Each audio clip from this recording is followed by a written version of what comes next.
नमस्कार। +2 political science की class में आप सभी का स्वागत है। जैसा कि आप जानते हैं, हम अपने सेकंड लास्ट लेसन अंतर्राष्ट्रीय संगठन पर चल रहे थे। लेसन में हमने यूएनओ के बारे में जाना कि यूएनओ की स्थापना किन परिस्थितियों में की गई थी। यूएनओ के जो 6 अंग हैं उनके बारे में जाना, उसमें कितने सदस्य हैं, कैसे उनका चयन होता है, क्या कार्यकाल है, वीटो पावर क्या है, उस सब के बारे में हमने विस्तार से जाना। यूएनओ की अन्य समितियां कौन सी हैं उनके बारे में जाना।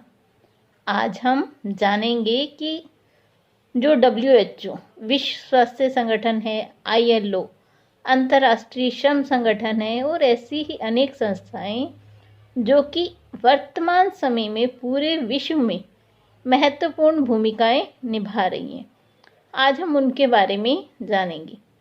तो आइए शुरू करते हैं हम अपना आज का टॉपिक, अंतर्राष्ट्रीय संगठन भाग 3।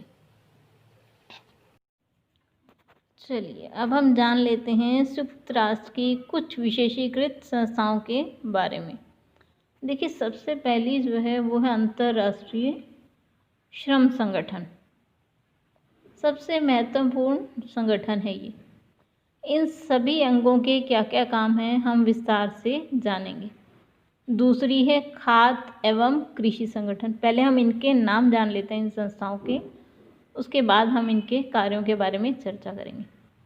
सबसे पहली अंतर्राष्ट्रीय श्रम संगठन, दूसरी है खाद्य एवं कृषि संगठन, तीसरी है संयुक्त राष्ट्र शैक्षिक वैज्ञानिक एवं सांस्कृतिक संगठन, चौथी है विश्व स्वास्थ्य संगठन WHO। कोविड समय में WHO अहम रोल निभा रहा है, हम सभी जानते हैं। इसके बारे में भी हम अभी विस्तार से चर्चा करेंगे, पहले नाम दें। अगली है संयुक्त राष्ट्र विकास कार्यक्रम।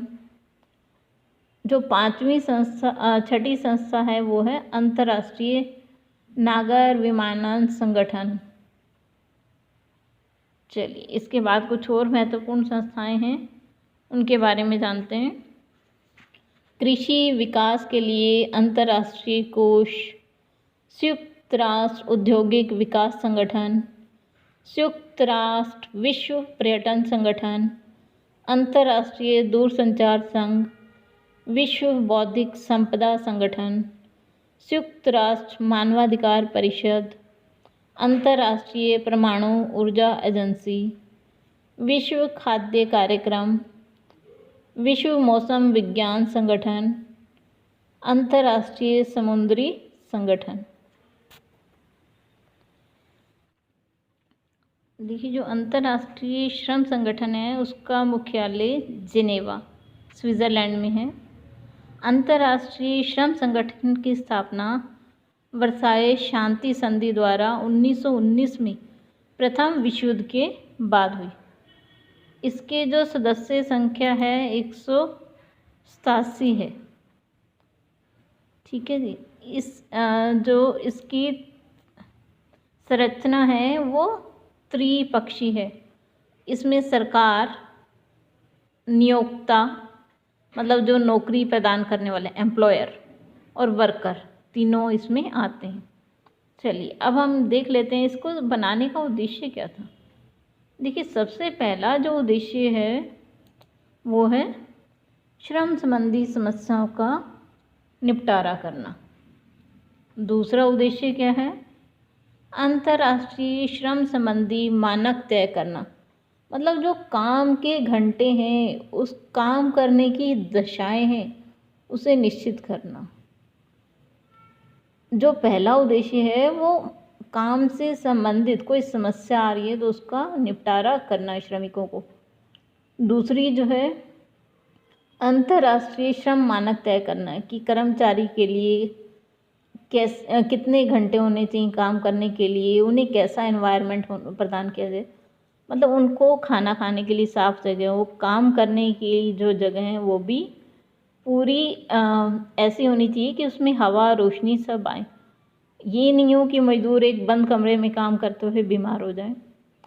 जो तीसरा इसका उद्देश्य है सामाजिक सुरक्षा व सभी के लिए रोजगार के अवसर उपलब्ध कराना है। जो इसका अगला उद्देश्य है वो है अंतर्राष्ट्रीय नियमों का उल्लंघन करने वाले देशों के खिलाफ शिकायत दर्ज करना है। मान लीजिए कोई ऐसे देश हैं जो श्रम कानूनों का पालन नहीं कर रहे, तो उनकी शिकायत दर्ज करना है। इसे 1969 में शांति के लिए पुरस्कार मिला है। बेहतर कार्य करने के लिए इसे नोबेल पुरस्कार दिया गया है। इसका जो मुख्य कार्य है जबरन मजदूरी या अनिवार्य मजदूरी का अंत करना है, बाल मजदूरी का अंत करना है, कार्य के समय अन्यायपूर्ण भेदभाव का उन्मूलन करना है। मतलब एक काम करने वाले श्रमिकों को, एक को तो आप अच्छी सुविधाएं दे रहे हो, एक को नहीं दे रहे हो, तो उसको ख़त्म करना है, ऐसे भेदभाव को। चलिए अब हम इसके जो कुछ और अंग थे उनके बारे में जान लेते हैं। ये तो हमने जाना अंतर्राष्ट्रीय श्रम संगठन के बारे में। तो अब हम जान लेते हैं खाद्य एवं कृषि संगठन के बारे में। इसकी जो स्थापना है 1945 में की गई और इसका जो मुख्यालय है वो रोम में है। इसमें 197 सदस्य देश हैं। तो इसकी हर 2 साल में एक बार मीटिंग होती है। इसका जो मुख्य उद्देश्य है वो भूख का उन्मूलन, मतलब कोई भी ऐसा देश ना हो जहाँ खाद्य समस्या हो, सभी को खाना मिले ऐसा प्रबंध करना इसका उद्देश्य है। जो कृषि है, वन है, मत्स्य पालन है, उसके लिए ये कार्यक्रम तैयार करता है। ठीक है, चलिए इससे अगले पर चलते हैं हम। अगला है संयुक्त राष्ट्र शैक्षिक एवं वैज्ञानिक एवं सांस्कृतिक संगठन। इसकी स्थापना 16 नवंबर 1945 में हुई थी। 195 सदस्य देश हैं इसमें। इसका मुख्यालय पेरिस में है। जो इसका मुख्य लक्ष्य है वो है शिक्षा, विज्ञान, संस्कृति, संचार के माध्यम से देशों के बीच में आपसी सहयोग को बढ़ावा देकर शांति और सुरक्षा में योगदान देना है। ये इसका मुख्य उद्देश्य है। देशों में सांस्कृतिक प्रेम को बढ़ाना, वैज्ञानिक शिक्षा को बढ़ाना, शोध को बढ़ावा देना, सूचना और संचार का प्रयोग को बढ़ावा देना इसके मुख्य उद्देश्य है। अगला जो है हमारा विश्व स्वास्थ्य संगठन, जो कि इस समय एक अहम रोल प्ले कर रहा है। इसकी स्थापना 1948 में हुई थी। इसका मुख्यालय जिनेवा में है। यह सार्वजनिक स्वास्थ्य से संबंधित है। 194 सदस्य देश हैं इसमें। इसका कार्य जो है स्वास्थ्य संबंधी सुविधाएं सभी देशों को उपलब्ध करवाना है।